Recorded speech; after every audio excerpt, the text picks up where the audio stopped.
and all that, and I assumed that it was like, it was pretty far away, it's gonna be like maybe a 5-hour drive down there. It wouldn't be worth it. Then Thanksgiving rolls around, and we're coming back from my grandparents' house that night, and we roll up, and I spot something to my left as we're going past on the highway, and I recognize it. It's the exact place from all of the artwork on the AAC website, and I realize, wait, that's where it was held? We're an hour from home! I could have been here and back! Why? Why, God? And yeah, I cursed my parents that night. Yeah, I would have walked it. Oh my gosh, yeah. I'm very depressed that I wasn't able to make it to that, but I will be making it next year. I am planning it. Mwahahaha. And stuff. Well, I'll be able to drive at least. I think that could have counted as your rant for the year, for the podcast, too. Yeah, I think that pretty much rants. Yeah, my rant on my parents sucking and not understanding the concept of travel. I will anonymously that's definitely too bad. It's a lot of fun, and I'll definitely give them a shout out as running a really good event. So certainly, if you can make it next year, then I'm pretty sure you'll have a good time. Yeah. Yeah, how was it, by the way? Like, what exactly were the big events that happened during it, if it's not too off topic? Oh, no, not at all. I mean, obviously, like, every con has a masquerade, every con has, like a date, they had, like, the dating game and stuff that's funny, all kinds of cosplay activities that were funny, and, workshops and panels and stuff like that. Some of the stuff I thought was a little more unique, because they had a ballroom dance there that was a lot of fun. I know Anime Boston does one too, but it was fun doing that at a small con. They have some really, really oddball stuff that's pretty wacky and fun, like a Miss Trap pageant. Let's see what. Oh yeah, there was this funny panel on creepers that I got a good laugh out of. Yeah, like how yeah, I was the I was there because they needed somebody to as a visual demonstration for the creeper, right? Yeah, just kidding. Oh my god, that's terrible. Oh. No, it was really funny. It was like how to avoid creepers. Like if you're a girl and this guy is following and he's making you uncomfortable, what do you do? Or I guess gender's reverse, same thing. Or like if you're a guy and you want to meet a girl, how do you do it without seeming like you're a psycho or gonna any of that kind of stuff. And there was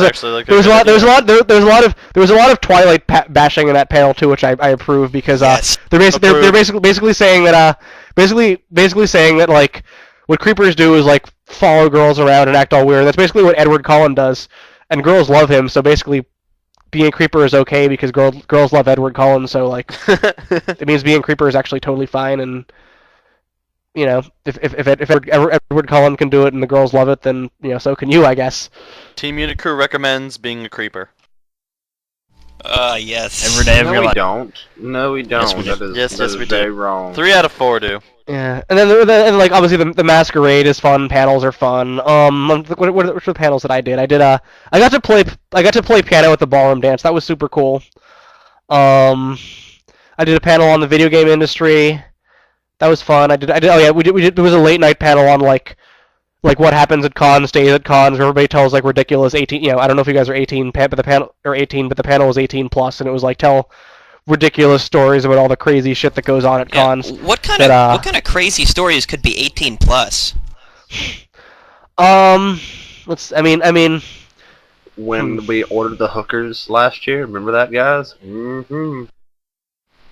We all had a session with them. We brought them their own hentai costumes, and we went to town.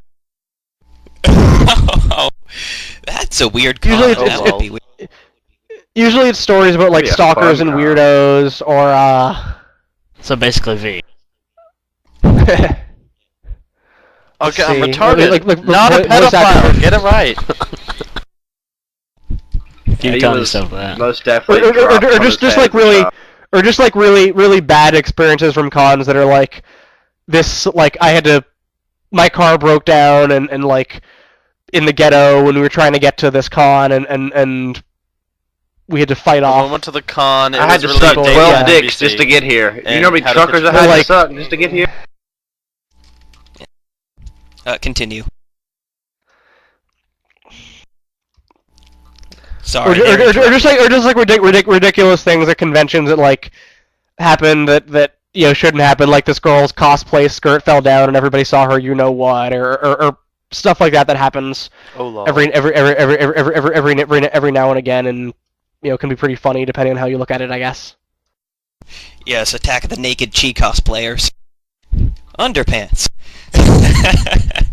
Oh goodness, yeah. That sounds like fun. If only we were 18. I can fap to this. Yes, Pedo Bear. Too old, do not want. Yeah, there's a Pedo Bear cosplayer at AAC too. He was pretty funny.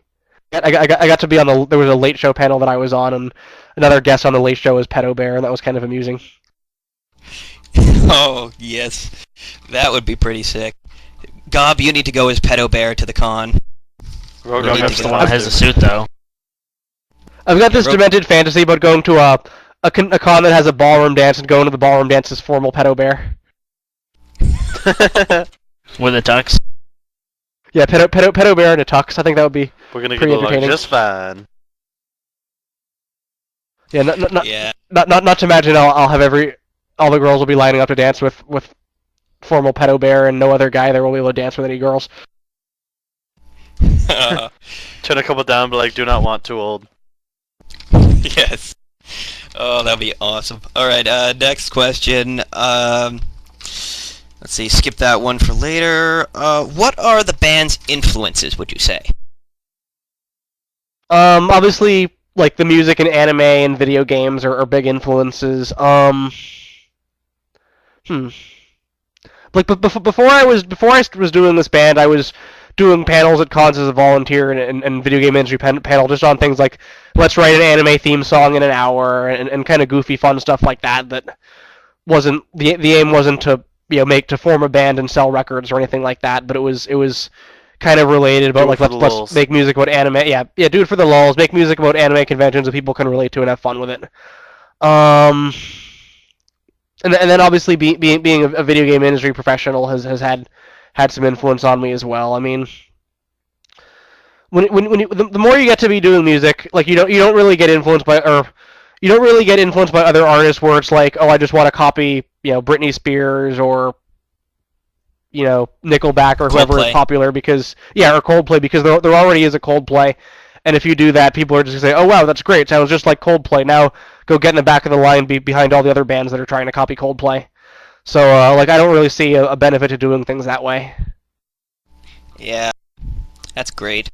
It's good to hear. And I like the fact that like anime conventions are there's all these creative people there. People are making these incredible costumes, writing their own skits, doing all this cool, unique stuff that doesn't happen anywhere else, and it's inspiring. And you don't get that as much from a lot of more mainstream music.